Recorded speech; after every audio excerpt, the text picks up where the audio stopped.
Yes, ma'am. Okay. Two things. So I've listened to your videos on Sola Fide and some of Seraphim's as well. And maybe I'm just too brainwashed from being a Protestant. I don't know.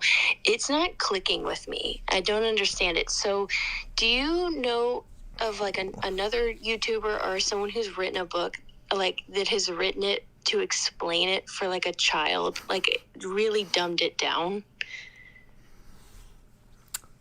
I don't know about a child's book, but I mean, I'm happy to try to childify it as best I can. What is your specific hangup? Um, it,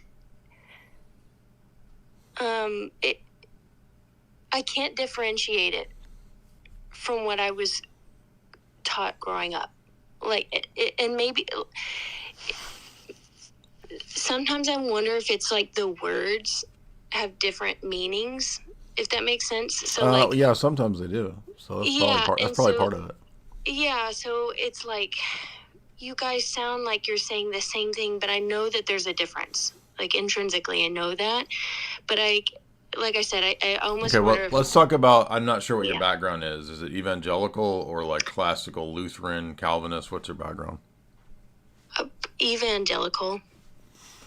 Okay, most evangelicals believe that salvation is when you initially make a commitment to Christ and you pray a prayer, and that's salvation. We don't believe that that very limited idea is what, quote, salvation is. It's much more expansive, and there's much more of a requirement than just a one time prayer event, right? So that's the beginning of your salvation. But you also, as Paul says, have to work out your salvation with fear and trembling.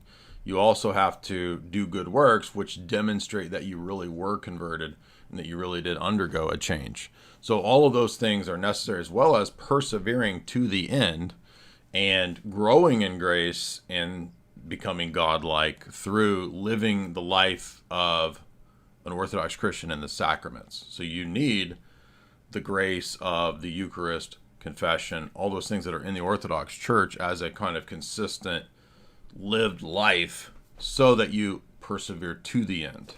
Whereas in Protestantism, it's really just this one time you said the prayer, you're saved, and then you try to show that you were saved by being moral. Okay. No, that makes sense. Because I had a long phone conversation with an elder at my church because I've kind of been battling a little bit after watching your videos. Mm-hmm. And it's been very distressing to kind of deconstruct everything you've been taught since a child. Yeah, I was there. I understand. I've been there. I know Yeah, what you mean. yeah.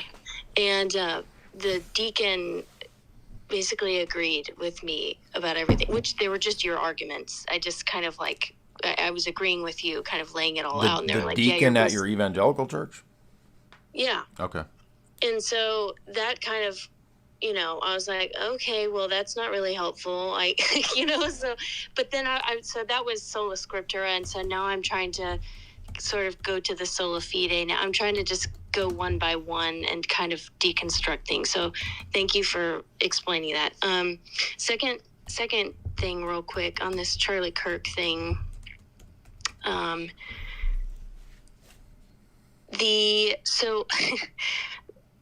We've had a death in the family, so I've had a lot of time to myself. And on X, I've spent a lot more time online than normal. And seeing a lot of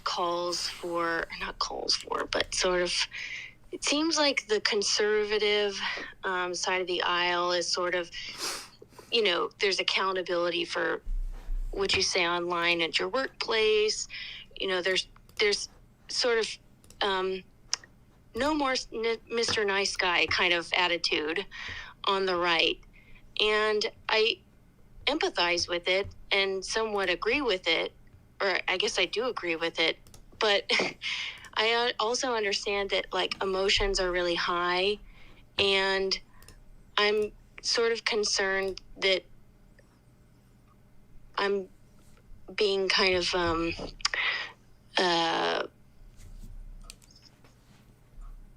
let off a cliff, I guess. Do you, like, Do you get the sense at Let, all? Like I let, was let off a cliff by who? What do you mean?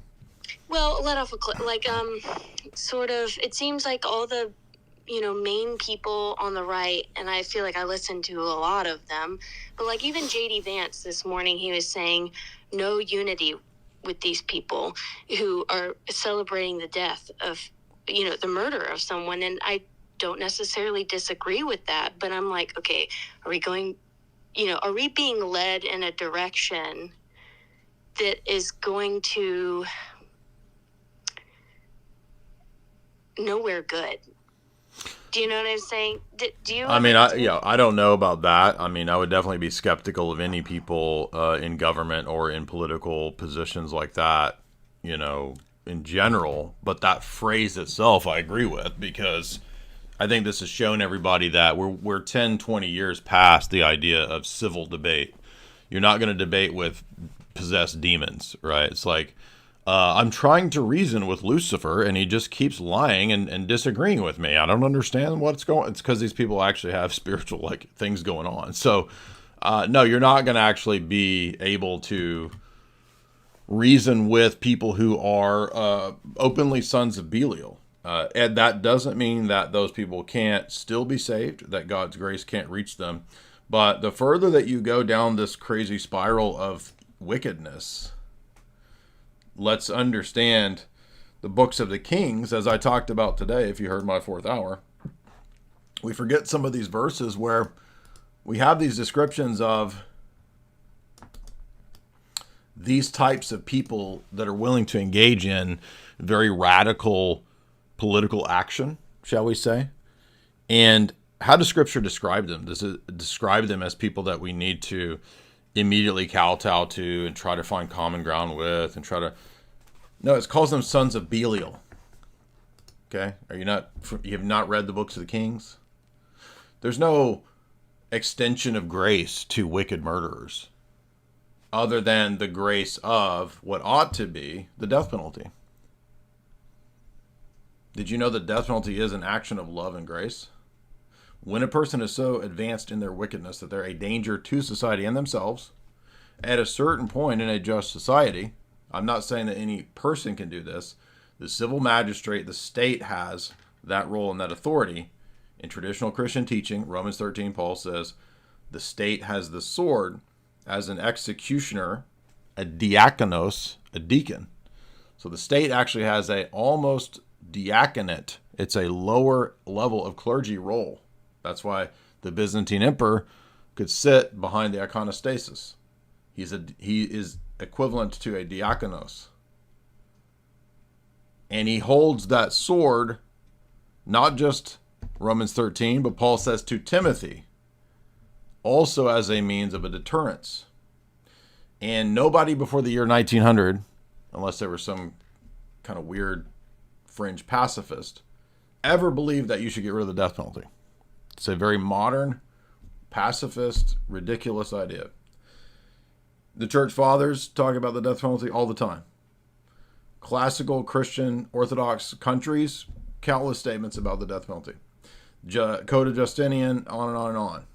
And so anybody telling you otherwise, if they're in the OCA, they're Americanists, putting their Americanism and their pacifism before church history.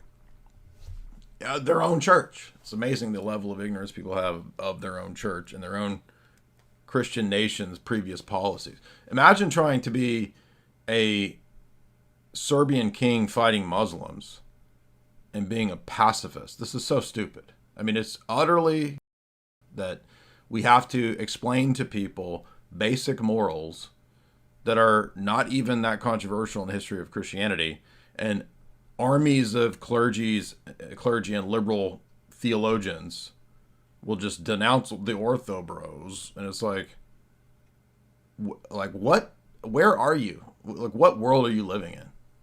You've got satanic TRANZ loons, and you're concerned about the ortho bros. Yeah, right.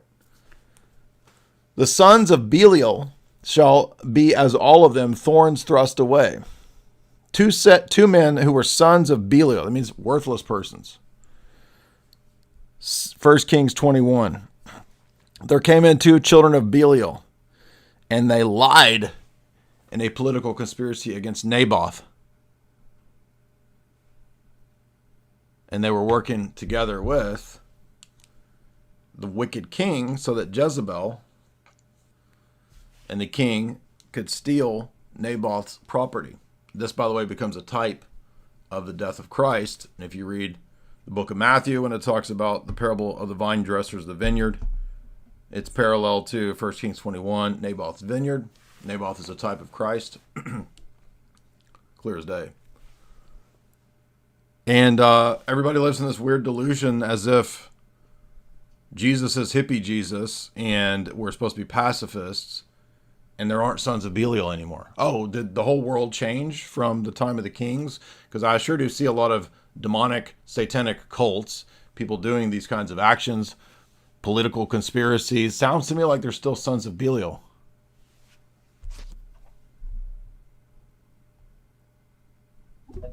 Mackenzie?